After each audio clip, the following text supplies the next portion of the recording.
আমি সোমা। আমার চ্যানেলের নতুন আরও একটা ভিডিওতে তোমাদেরকে অনেক ভালোবাসা আর স্বাগত জানাই। তো আজ সোমবার, আর এটা শ্রাবণ মাসের দ্বিতীয় সোমবার। তোমরা তো সবাই জানো যে এই দিনে সবাই ভোলে বাবার মাথায় জল ঢালতে যায়। আমিও তার ব্যতিক্রম হয়নি, আমিও সকাল থেকে উপোস করেছিলাম আর এইমাত্র স্নান টান করে রেডি হলাম। আর এখন যাব হচ্ছে আমাদের এখানে মাঠের ভিতরে একটা শিবতলা আছে আর কি, বেলতলা আছে, মানে ওখানেই আর কি শিব পুজো হয়। ওখানে চৈত্র মাসেও ওখানে পুজো হয়। তো ওখানেই যাব জল দিতে। আর এই যে ছাতা নিতে ভুলে গেছিলো মাসি, তো আবার ছাতা আনতে গেল। আর যাচ্ছি হচ্ছে আমি আর হচ্ছে আমার মাসি, তো আমরা দুজন মিলেই যাব। আর আকাশটা হচ্ছে মেঘলা করেছে, আবার এদিকে ভালোই রোদ্দুর আছে, দেখে মনে হচ্ছে বেশ বৃষ্টি আসবে। তো আমরা এখন যাব হেঁটে হেঁটে। আর ওই দেখো পিছনেই আর কি আমাদের ঘরের কাজ হচ্ছে, তো ওটাও তোমাদেরকে একটু দেখিয়ে দিলাম। তো চলো এবার যাওয়া যাক। আর এই দেখো বললাম না যে প্রচণ্ড মেঘ করেছে, তো ভাবছিলাম যে রাস্তায় হয়তো যেতে যেতেই বৃষ্টি পড়বে, ভিজে যাব বা এরকম কিছু। তো সেরকম একটা বৃষ্টি পড়ছিল না, খুব হালকা হালকাই পড়ছিল। আর এই দেখো একটু জঙ্গল টাইপের হয়ে গেছে, যেহেতু বর্ষাকাল সব দিকেই বেশ একটু গাছপালা বেশি, কিন্তু সবসময় এরকম থাকে না, পরিষ্কারও করে দেওয়া হয় মাঝে মাঝে। তো এখন প্রচণ্ড গাছপালা বেশি, ওই জন্য একটু কেমন জঙ্গল জঙ্গল টাইপের মনে হচ্ছে। তো চলো দেখো আমরা প্রায় চলেই এসেছি কাছেই, আর একটুখানি এগিয়ে গেলেই হচ্ছে আমরা যেখানে যাচ্ছি, তো সেখানেই যাব। আর ওখানে শিবরাত্রিও হয় অনেক বড় করে। তো একবার আমি শিবরাত্রির উপোস ছিলাম, আর থাকা হয়নি। তো ইচ্ছা আছে সামনের বছর ওখানে হচ্ছে শিবরাত্রির উপোস করা। তো বলতে বলতে দেখো পৌঁছে গেছি আমি। আর এই যে চলো তোমাদেরকে একটু ঘুরে দেখাই। আর এখানে বিভিন্ন রকম ফুল গাছও লাগানো আছে, যাতে আর কি এখানে পুজো দেওয়া যায়। আকন্দ ফুল গাছ, জবা ফুল গাছ, আরও বিভিন্ন। তো এখানে এসে দেখলাম যে দু একজন দিচ্ছিল পুজো। তো ওই দেখো দু একজন পুজো দিচ্ছিল। তারপর বেশি একটা ভিড় ছিল না, কারণ সবাই সবার ইচ্ছা মতো টাইমে আর কি আসছিল। আমরা একটু মানে বেলা করে গেছিলাম, প্রায় 11:30-12টার দিকে গেছিলাম, ওর জন্য সেমন একটা লোক ছিল না। তো ওরা আগে পুজোটা দিয়ে নিক, তারপর আমরা হচ্ছে আমাদের পুজোটা দেব। তার আগে তোমাদের সাথে একটু শেয়ার করে দিই আশেপাশের দৃশ্যগুলো।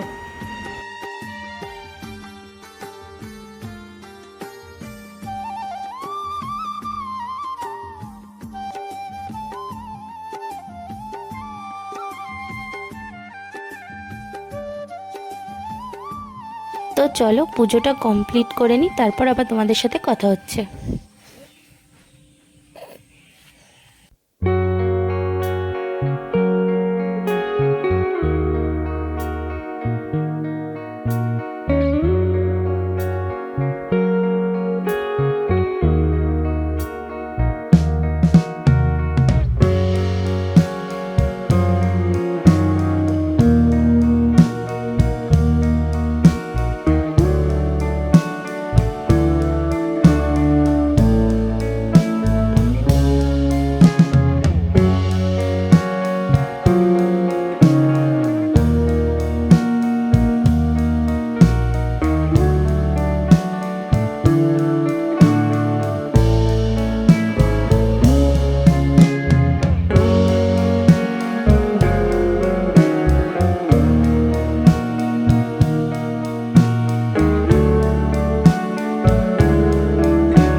আমার তো পুজো দেওয়া কমপ্লিট।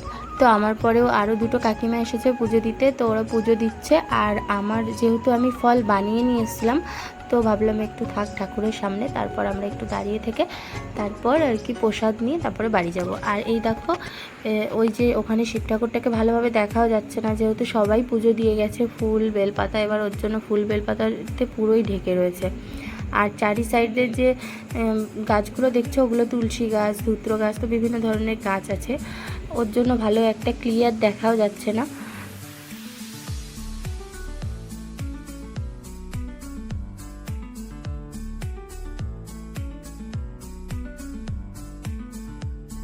আমার তো পুজো দেওয়া কমপ্লিট, এবার আমরা বাড়ির দিকে যাই।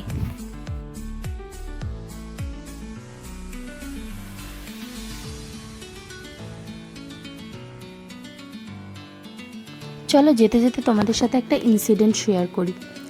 আজকে সোমবার, আগের দিন ছিল রবিবার। রবিবার দিন রাত্রেবেলা রুষা হঠাৎ খাটে থেকে খেলতে খেলতে খাট থেকে পড়ে গেছিলো, তো মাথায় একটু আঘাতও পেয়েছিল। আর রাত্রেবেলা আমি এই বাড়িতে চলে আসি, তো এরকম কোনো প্ল্যানও ছিল না যে এখানে এসে পুজো দেবো।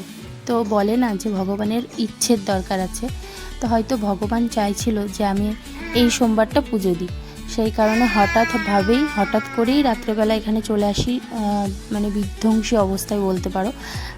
তো তারপর এসে রুষা একটু ভালো হয়েছে, এখন একটু ভালো আছে, তো সেই জন্য পুজো দিতে গেছিলাম। আর এই যে পুজো দিয়ে এসে সবাইকে প্রসাদও দিয়ে দিলাম। তারপর বিকেলবেলা আজকে যাব হচ্ছে রুষাকে নিয়ে ডাক্তারের কাছে, যেহেতু ওর খাট থেকে পড়ে গেছে, তো ওর মাথায় কোনো রকম কোনো সমস্যা হবে কি না, সেই জন্য ওকে ডাক্তার দেখাতে যাব বিকেলবেলা। আর বিকেলবেলা দেখো ডাক্তার দেখানো হয়ে গেছিলো, আমরা গিয়ে খুব তাড়াতাড়ি ডাক্তার দেখানো হয়ে গেছিলো বলে ওর বাবা বললো চলো আমরা একটু পার্কে থেকে ঘুরে আসি, তাহলে রুষার মনটাও একটু ভালো লাগবে।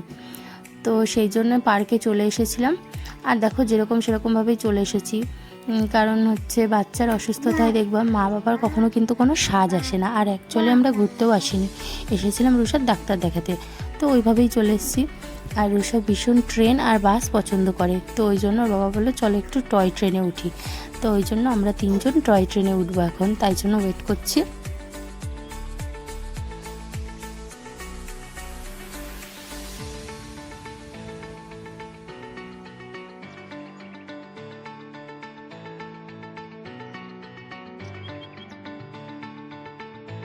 রুষা কিন্তু ট্রেন খুবই পছন্দ করে, আর ও ট্রেনে উঠে যে কতটা খুশি তোমরা এই ভিডিওতেই দেখতে পাবে।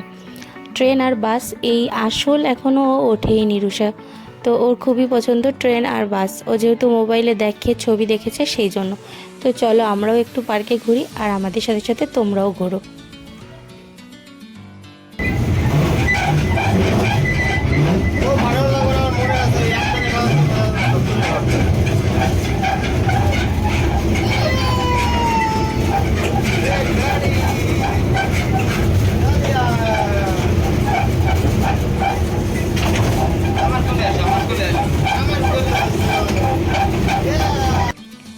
রুষা দেখো ওর বাবার কোলে বসে বসে ট্রেনকে এনজয় করছে।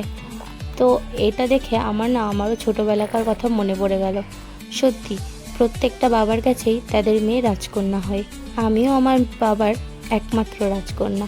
আমার বাবাও আমাকে ছোটোবেলায় ঠিক এভাবেই সমস্ত কিছু দেখিয়েছে এবং শিখিয়েছে, তাই জন্য হয়তো আজকে আমি অনেক কিছুই দেখেছি বা শিখেছি। তো বেশ ভালো লাগে এটা দেখতে। আমরা হয়তো অনেক দূরে কোথাও ঘুরতে যাইনি, মানে ছোটোবেলা থেকে আমার বাবা কোনো জায়গায় নিয়ে যেতে পারিনি, মানে কোনো দূরে কোথাও ঘুরতে, কিন্তু আমরা যেটুকু জায়গা মানে যেখান দিয়ে চলাফেরা করেছি সেখানে সব কিছু আমার বাবা চেষ্টা করেছে আমাকে দেখানোর। এমনকি আমরা যখন কোনো জায়গায় বেড়াতে যেতাম তখন আমার বাবা আমাকে দোকানে সাইনবোর্ড পড়াতো, যাতে আমি রিডিংটা ভালোভাবে মুখস্থ করতে পারি। তো এইভাবে চলাফেরার মধ্যেও যে পড়াশোনা শেখা যায়, সত্যি এটা আমি আমার বাবার কাছ থেকেই শিখেছি। তো চেষ্টা করি রুষাকেও ঠিক ওইভাবেই শেখানোর। আর এই দেখো ঘুরতে ঘুরতে একটুখানি মানে কষ্ট হয়ে গেছিলো, ভালোই গরম পড়েছিল, তো ওই জন্য নিয়েছিলাম আমি হচ্ছে একটা কোল্ড কফি, আর ওর বাবা নিয়েছিল একটা সোডা টাইপের কিছু, আর রুষার জন্য নেওয়া হয়েছিল চিপস, যেহেতু ঠান্ডা কিছু খেতে পারবে না। তারপর দেখো ও তো স্লিপ চড়তে পারে না, যেহেতু এখনও ঠিকভাবে আর কি বুঝতেই শেখেনি, বাবা ওই জন্য ওকে স্লিপ চড়াচ্ছিল। আর একবার যেই না স্লিপ চড়াতে গেছে দেখো দুজন মিলেই এক্ষুনি উল্টে যাচ্ছিল। তো ও না ব্যাপারটা বেশ এনজয় করেছে, নেক্সট টাইম ও আবার করতে চাচ্ছে। তো ওর বাবা এইভাবে ওকে প্রায় 10-15 বার স্লিপ চড়িয়েছিল, ও তো খুবই মজা পেয়েছে। সত্যি বাবা মা না হলে বাবা মার কষ্টটা হয়তো উপভোগ করা একদমই সম্ভব নয়। বাবা মা হওয়ার পরই রিয়েলাইজ করা যায় যে তাদের জীবনে ঠিক কী পরিবর্তন ঘটে। তো আমাদের জীবনেও ওরকম পরিবর্তন ঘটেছে আমাদের ছোট্ট রুষা আসার পর। তো চলো আমরা এখন পার্কে ঘোরা হয়ে গেছে, এবার আমরা বাড়ির দিকে রওনা দেব। আমরা ওইদিকে বাড়ির দিকে যাই, আর তোমরাও আমাদের ভিডিওটা নতুন দেখলে অবশ্যই আমাদের ভিডিওতে লাইক, কমেন্ট এবং শেয়ার করতে কিন্তু ভুলো না। আর আমাদের চ্যানেলে নতুন হলে অবশ্যই চ্যানেলটিকে সাবস্ক্রাইব করে দিও। বাড়ি গিয়ে তারপর আবার তোমাদের সাথে কথা বলছি। নোটিফিকেশান বেলটা প্রেস করতে কিন্তু একদম ভুলো না, তাহলে নতুন নতুন ভিডিও নোটিফিকেশান পাবে কি করে। আর এই দেখো বাড়ি এসেই দেখছি আমার ভাই গেছিলো তারকেশ্বরে, তো তারকেশ্বরে বাবার মাথায় জল ঢেলে চলে এসেছে বাড়িতে। তো ওই জন্য সবাই ওকে এখন পা ধুইয়ে দেবে, আর সবাই পা ধুইয়ে দিতে থাকুক। আজকের মতো ভিডিওটা আমি এখানেই শেষ করছি। দেখা হচ্ছে নতুন কোনো ব্লগে। ততক্ষণের জন্য সবাই ভালো থেকো, সুস্থ থেকো, সাবধানে থেকো। আর আমার ভিডিও ভালো লাগলে অবশ্যই লাইক, কমেন্ট, শেয়ার করে যেও। বাই।